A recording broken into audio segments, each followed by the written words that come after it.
하나님은 선지자를 통해서 계속해서 이스라엘이 얼마나 절망적인 상황에 놓여 있는지, 얼마나 죄로 가득한지, 얼마나 돌이키기를 끊임없이 거절하는지 반복해서 강조해 오고 있습니다. 하나님은 계속해서 이스라엘의 악한 모습들을 반복하듯이 계속 강조하고 있는 이유는 북이스라엘의 역사가 참으로 악한 역사였고 정말로 끊임없이 돌이키기를 거절해온 역사이기 때문에 그렇습니다. 그만큼 완악하기 때문에 하나님은 계속하여 반복적으로 그들의 죄악상을 지금 드러내 놓고 있는 겁니다. 4장부터 시작되어서 계속되어 온 이 북이스라엘의 절망적인 상황에 대한 언급들은 이제 10장까지, 오늘 우리 읽은 10장까지로 어느 정도 사실은 정리가 됩니다. 그러고 나서 이제 11장부터는 그럼에도 불구하고 하나님께서 이스라엘 위에 이루실 어떤 소망들에 대한 모습들을 또 담아내고 계십니다. 물론 멸망하지 않는다는 건 아닙니다. 그러나 이스라엘에게 분명하게 닥칠 멸망은 이스라엘에게 주어지는 영원한 결과로서 주어지는 것은 아니라는 거죠. 오늘 우리들의 삶도 마찬가지입니다. 모든 사람의 삶이 늘 평온하고 늘 승승장구하고 늘 좋은 일만 일어나지 않습니다. 우리가 늘 경험하듯이 좋을 때가 있으면 나쁠 때가 있습니다. 올라갈 때가 있으면 떨어질 때가 있습니다. 근데 하나님의 백성들은 떨어지는 그 순간이 우리의 어떠함 때문에 하나님이 벌 주시는 영원한 결과가 아니라는 것을 압니다. 왜냐하면 하나님이 우리의 아버지시기 때문에, 그 하나님이 언제나 우리를 벌을 위한 벌을 주신 적이 없기 때문에, 언제나 우리를 살려내신다고 말하고 있고, 너희의 소망은 언제나 하나님의 나라라고 말을 하고 있고, 내가 너를 해산의 고통으로 낳았다고 늘 위로하고 품고 사랑하신다는 고백을 끊임없이 해오시기 때문에 그렇습니다. 지금 북이스라엘 위에 끊임없이 그들의 절망적인 상태를 고발하고 그들의 죄악성을 드러내는 이유는 사실 그만큼 사랑하시기 때문입니다. 이스라엘은 지금 그 깊고 넓은 사랑을 깨달아야 하며, 오늘 우리도 이 본문을 통해서 지금도 나를 이만큼, 아니 더 크게 나를 사랑하시는 하나님을 우리가 보고 경험할 수 있어야 합니다. 그러한 이스라엘의 모습은 11장에 하나님이 소망의 한 줄기 빛을 담아 놓으시듯이 오늘 우리들에게도 늘 이런 소망의 빛은 꺼트리시지 않으시는 하나님입니다. 상한 갈 때도 꺾지 않으시는 하나님이 하물며 자기의 자녀를 꺾으실 리 없는 거죠. 오늘 우리는 그 한켠에 소망을 두고 조금 더 절망의 고발들을 보아야 합니다. 오늘 10장을 좀 몇 주 보게 될 텐데, 오늘은 1절부터 3절을 중심으로 하나님이 또 어떻게 마음 아파하시는가, 그 장면을 살펴볼 겁니다. 자, 10장 1절 함께 읽어보겠습니다. 시작. 이스라엘은 열매 맺는 무성한 포도나무라. 그 열매가 많을수록 재단을 많게 하며 그 땅이 번영할수록 주상을 아름답게 하도다. 시작을 이렇게 합니다. 이스라엘은 열매 맺는 무성한 포도나무라. 이런 포도라고 하는 것은 특히 이스라엘 지경에서, 그 중동 지역에서 매우 중요한 열매이고 또 귀한 열매이고 너무나 많이 사용하는 열매입니다. 그렇기 때문에 항상 포도 열매가 많다라고 하는 표현들은 언제나 하나님이 이스라엘에게 풍요롭게 채워주시는 복을 의미할 때 사용하던 표현들입니다. 하나님이 그만큼 이스라엘을 사랑하고 있다라고 하는 표현과도 동일합니다. 그래서 오늘 여기서도 이스라엘은 본래 뭐였느냐? 열매 맺는 무성한 포도나무였다라고 하는 거예요. 무슨 말이에요? 하나님이 정말 사랑하는 백성이었고 하나님이 끊임없이 풍성함을 주고 있는 그런 백성이었다라고 하는 거예요. 얼마나 참 아름답고 멋진 일입니까? 근데 그 본래의 모습에 담아있는 하나님의 마음을 외면해 버리고 뒤에 뭐라고 말해요? 열매가 많을수록 재단을 많게 한대요. 또 그 땅이 번영할수록 주상을 아름답게 한대요. 이게 뭐냐면 하나님이 풍성하게 그들을 채우고 채우면 채워주고 채워줄수록 그들은 어떻게 했느냐? 제단을 많이 한대요. 제단을 많이 한다는 게, 많게 한다는 게 하나님 감사함으로 제사를 드렸다, 많이 드렸다, 이런 표현이면 참 좋을 텐데, 그리고 주상을 아름답게 했다라고 하는 것이 하나님 앞에 참 아름답게 예배했다라는 표현이면 참 좋을 텐데, 중요한 건 그게 아니라는 것에 참 속상하다는 겁니다. 여러분, 그 열매가 많을수록 제단을 많게 한다라고 할 때 이 제단은 제사하는 제단을 말합니다. 제물을 죽여 피를 내고 불로 태우는 번제를 드릴 때 쓰는 제단. 한 가지 생각할 것은 뭐냐면, 이스라엘 백성들의, 성경에 기록된 이스라엘 백성들의 역사 속에서 하나님 앞에 번제를 드리며 제물을 바칠 때 언제나 제단이 몇 개 쓰였는지 아십니까? 한 개 쓰여요. 하나님 앞에 드리는 제사에는요, 제단이 여러 개 쓰여지지 않고 항상 한 제단을 써요. 열왕기하 3장 4절에 보면 이에 왕이 제사하러 기브온으로 가니라. 거기는 산당이 큼이라 솔로몬이 그 제단에 1천 번제를 드렸더니, 이렇게 말해요. 이 장면 기억하시죠? 솔로몬이 1천 마리의 번제물, 소 1천 마리로 하나님 앞에 번제를 드려요. 근데 이때 제단이라고 하는 히브리 말은요, 단수로 쓰여 있어요. 하나의 제단에 1천 마리의 제물을 계속 태우며 드린 한 번의 제사였어요. 하나님 앞에 드리는 제사의 제단은요, 언제나 단수로 쓰여요. 한 제단을 쓰는 거예요. 그런데 이 구절을 좀 찾아볼까요? 민수기 29장 21절. 구약성경 민수기 29장 21절.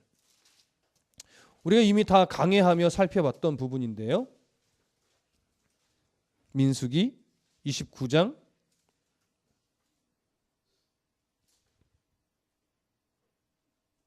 21절. 잠깐만요. 민수기 29장이 아닌데?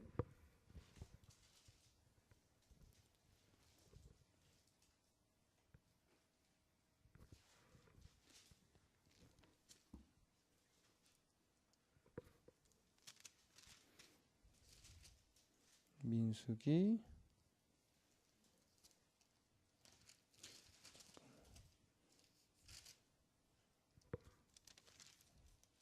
민수기 23장 1절. 죄송합니다. 민수기 23장 1절. 자, 함께 읽겠습니다. 시작.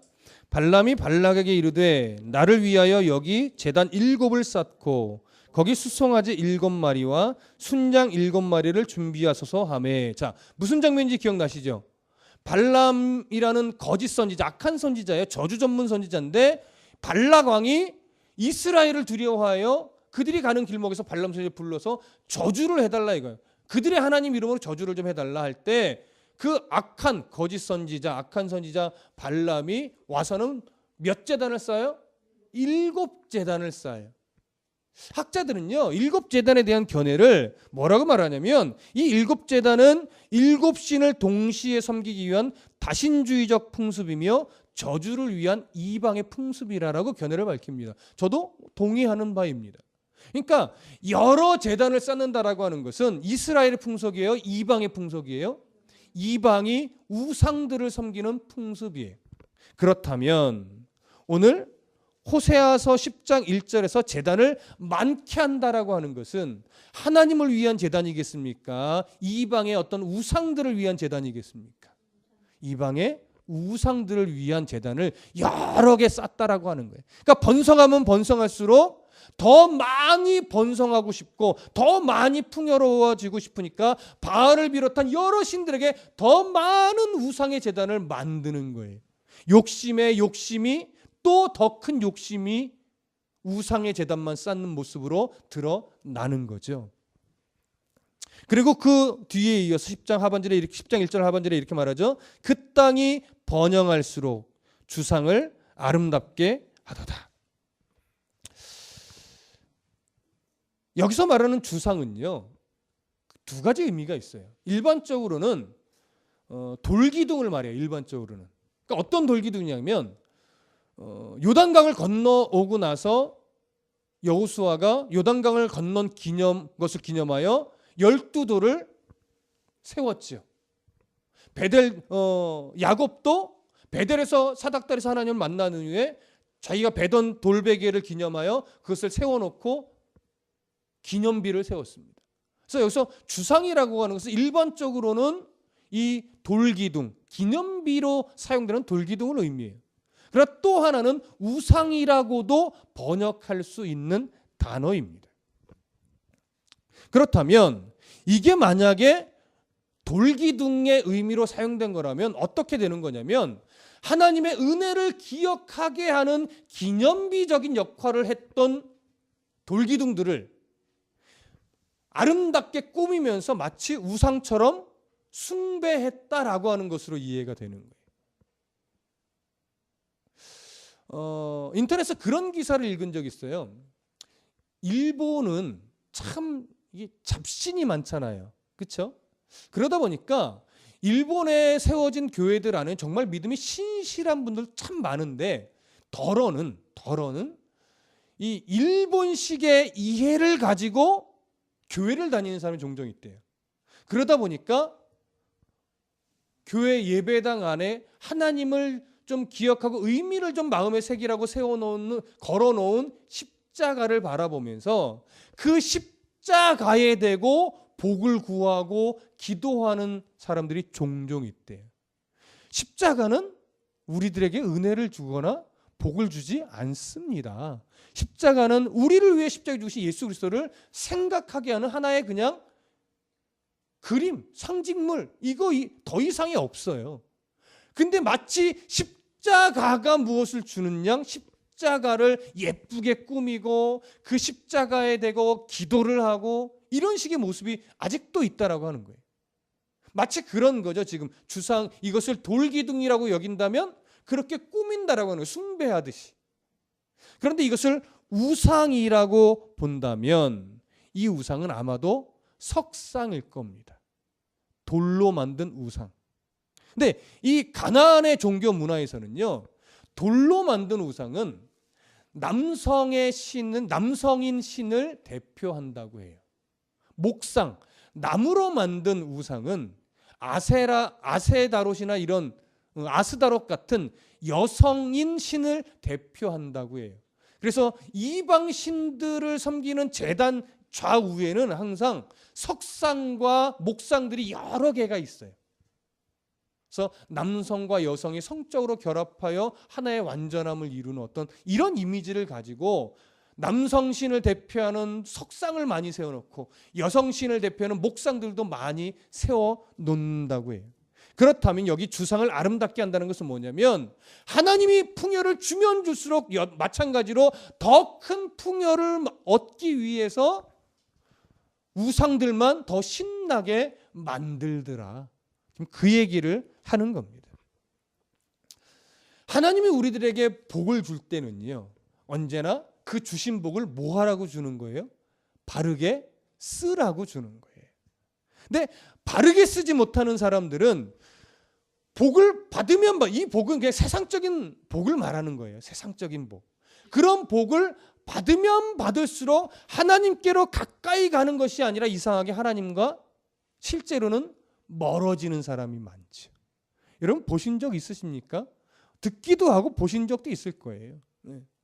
하나님이 주신 복을 바르게 쓰는 사람들은 아무리 하나님이 세상적인 복을 많이 줘도 교만하거나 교회 밖으로 가거나 신앙이 훼손되거나 이러지 않아요.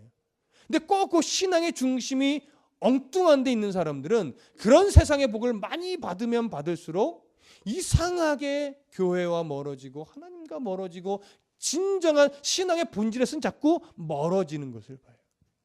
그래서 때로는 많이 갖지 않은 게 복일 때가 있어요.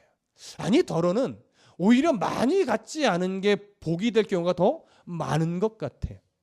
그래서 성도는, 교회는, 목회자는 많이 벌지 않아야 되는 것이 아니라 조금 가난한 듯 사는 게 맞는 겁니다. 왜?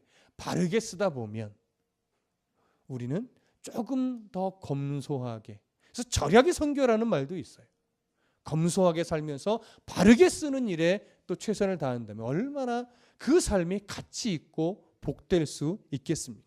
그러기 위해서 많이 버십시오. 그러기 위해서 잘 쓰기 위해서 많이 버실 수 있어야 됩니다. 쓰지 않고 움켜쥐려고 벌어봤자 그건 의미 없어요. 잘 쓰기 위해서 많이 버시는 그런 여러분들의 삶이 되기를 부탁합니다. 이런 이스라엘 백성들은요, 정확하게 무엇을 어기는 거냐면 민수기 16장으로 가볼게요.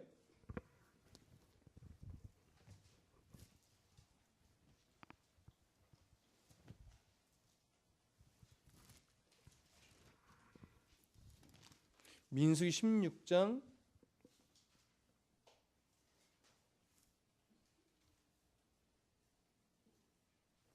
오늘 제가 성경 구절을 자꾸 틀리네. 신명기 16장 같아요.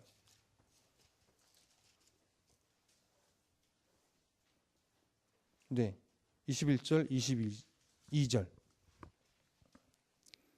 신명기 16장 21절, 22절. 함께 읽겠습니다. 시작. 네 하나님 여호와를 위하여 쌓은 제단 곁에 어떤 나무로든지 아세라상을 세우지 말며 자기를 위하여 주상을 세우지 말라. 네 하나님 여호와께서 미워하시느니라. 정확하게 신명기에 제단 좌우에 석상이나 목상을 만들지 말라라고 말씀하셨는데 이스라엘은 주어지는 풍요에 눈이 완전히 어두워져서 이방의 풍습에 따라 석상과 목상을 신나게 만들고 있었다라고 하는 겁니다. 하나님의 마음이 얼마나 속상하셨을까요? 우리는 이런 식의 열심은 우리 신앙생활에 빨리 끊어내야만 합니다. 하나님은 이런 식의 열심을 원하지 않는다는 것 꼭 명심하실 수 있기를 바랍니다. 2절 다 같이 읽겠습니다. 2절 시작. 그들이 두 마음을 품었으니 이제 벌을 받을 것이라. 하나님이 그 제단을 쳐서 깨트리시며 그 주상을 허시리라. 여기 두 마음을 품었다는 것은요, 그들의 마음이 거짓되다라고 하는 거예요. 사실은 두 마음은 거짓되다는 건데, 열왕기상에 보면 엘리야가 이렇게 말하고 있어요.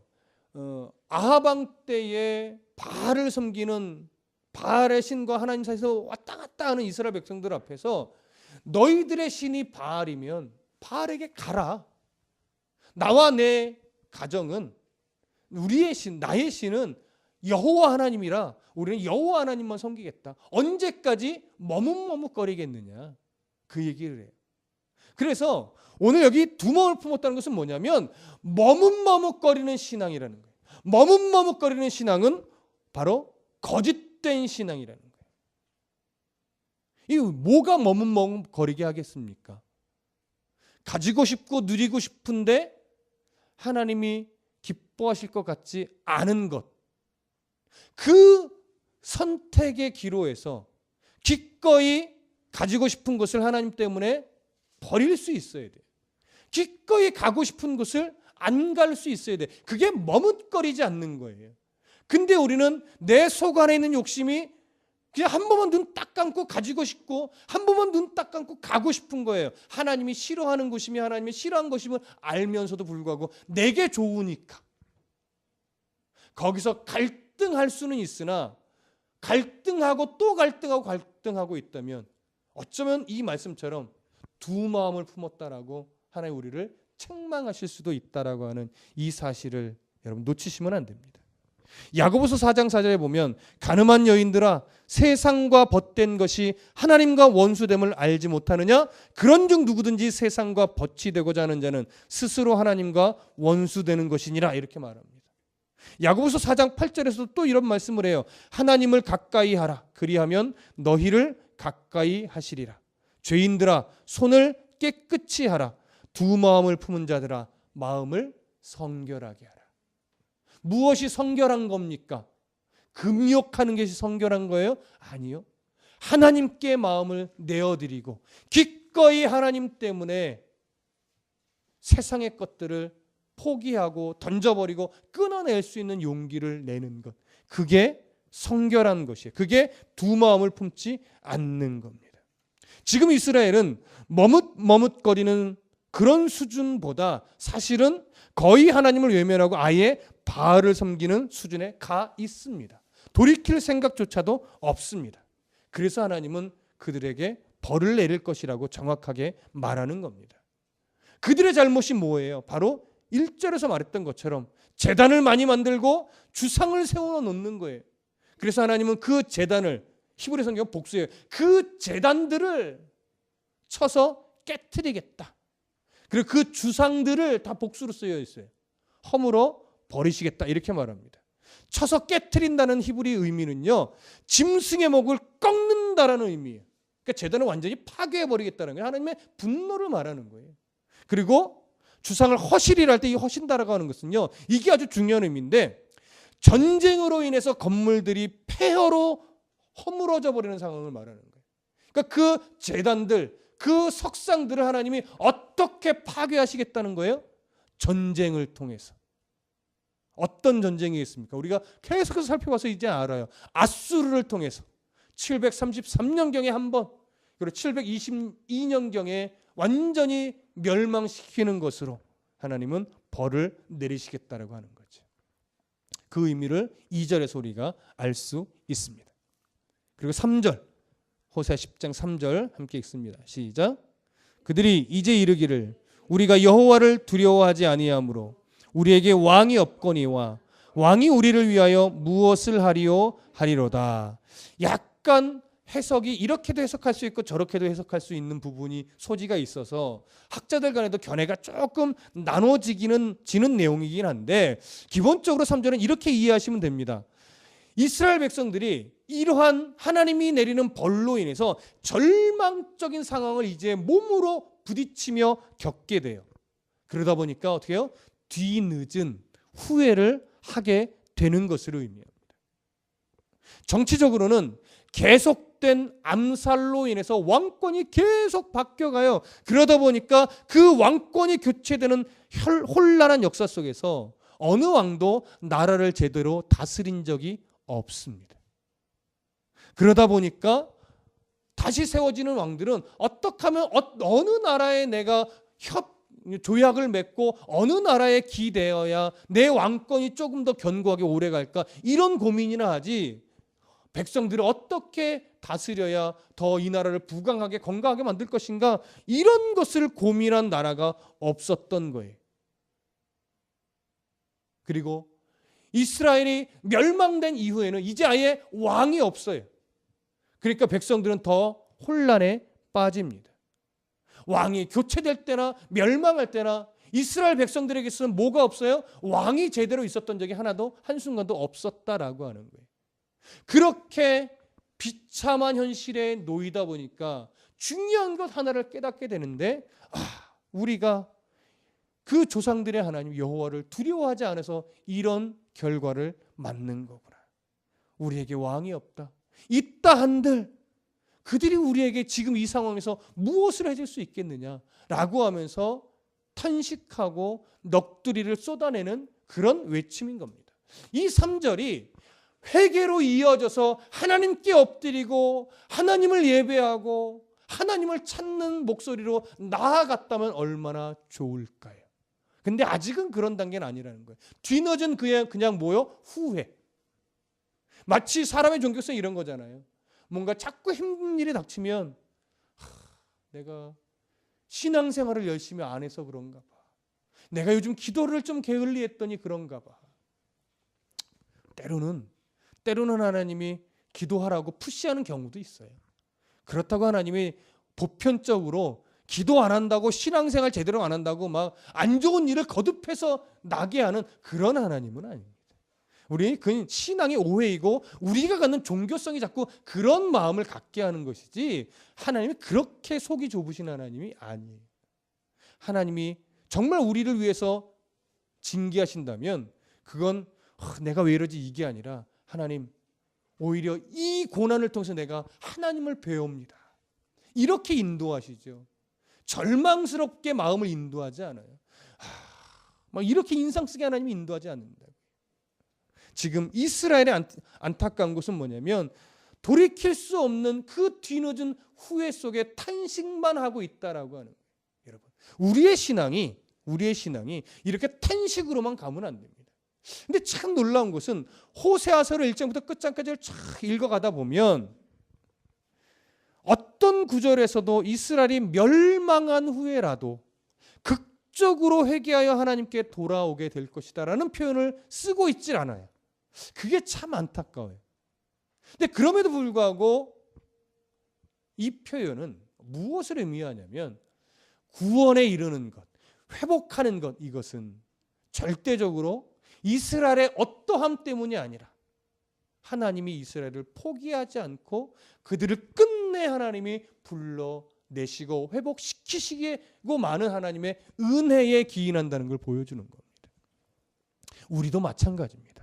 우리는요, 우리가 스스로가 알지만 참 부족하고 연약해요. 근데 하나님이 이런 우리를 참 모자라고 부족하고 어리석고 미련한 우리들을 놓지를 않으세요. 그래서 우리가 지금 이렇게 함께 예배하고 찬송하고 말씀을 사모하며 있을 수 있는 거예요.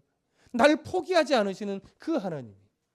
근데 그 하나님이 우리 가정도 포기하지 않아요. 그 하나님 우리의 자녀들도 포기하지 않아요. 그 하나님이 말씀으로 세워지는 교회도 포기하지 않습니다. 여러분, 이걸 놓치지 마시라는 거예요. 여러분들이 기도 많이 한다고 뭐 교회가 막 잘 되고 이러는 것 아니에요. 우리의 몫은 그게 아니라 우리가 말씀 안에 훈련되어져서 훈련된 대로 어떻게 얼마만큼 하나님을 신뢰하며 하나님 손에 붙들려 잘 끌려가는가, 그 삶의 내용을 하나님이 보고 싶은 것이지, 너희들이 전도를 얼마나 많이 해서 교회를 몇 명으로 채워내느냐, 그걸 하나님 보시려고 하는 게 아니란 말이에요. 그래서 하나님은 하나님이 교회를 세워내는 거고 하나님이 성도를 살려내는 것이고 하나님께서 가정을 살려내는 거예요. 우리의 몫은 뭐냐면 그런 하나님을 신뢰하는 거예요. 여러분, 놓치시지 맙시다. 뭔가를 해서 하나님을 감동시키려고 하지 마시고요. 그냥 하나님이 날 포기하지 않고 끝까지 붙들고 계시는구나. 아, 감사해라. 그래, 신뢰하자. 그래, 오늘 다시 용기를 내자. 그래, 일어나자. 그래, 내일 또 걸어가자. 이거라고요, 하나님 원하시는 거. 너 내일은 뛰어가, 이게 아니에요. 내가 뒤에서 받쳐줄게. 잘 걸어가 봐. 괜찮아. 이거죠. 오늘 우리는 그런 하나님, 이스라엘에게 멸망으로 징계하시지만 끝내 그들을 회복하고자 하는 그 희망의 한 줄기 빛을 한켠에 남겨두고 계시는 하나님, 그 역사 속의 하나님은 오늘 우리에게도 똑같은 그 촛대와 같은 빛을 나의 심령에, 나의 가정에, 우리의 교회에 변함없이 세워놓고 계시다라고 하는 이 사실, 우리가 꼭 붙잡으시고 두 마음을 품지 않는 그런 복된 성도가 되시길 간절히 소원합니다. 기도하겠습니다.